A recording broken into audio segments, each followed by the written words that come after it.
तर मित्रांनो, आज आम्ही आलो होतो गजानन महाराज शेगाव संस्थान आळंदी येथे. आमच्या आळंदीमध्ये सुद्धा गजानन महाराजांचं मंदिर आहे आणि सगळ्यांनी पाहिलंच असेल. चला तर मग तुम्हाला आज ते मंदिर दाखवतो.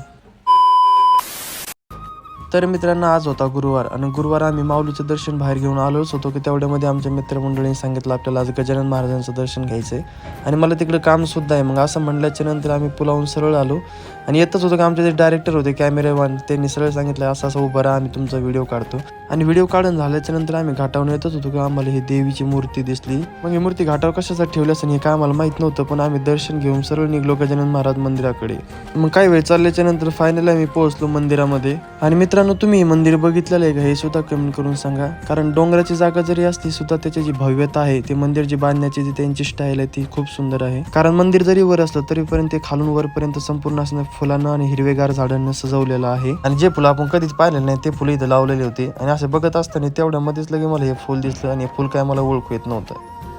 मग हे फुल बघत बघतच आम्ही वर गेलो आणि गजानन महाराजांचं दर्शन घेतलं. आतमध्ये कॅमेरा काय अलाव नव्हता म्हणून आम्ही बाहेरचा सीन दाखवला आणि दर्शन करून फायनली निघालो आम्ही घरी. तोपर्यंत तुम्ही फॉलो करून घ्या.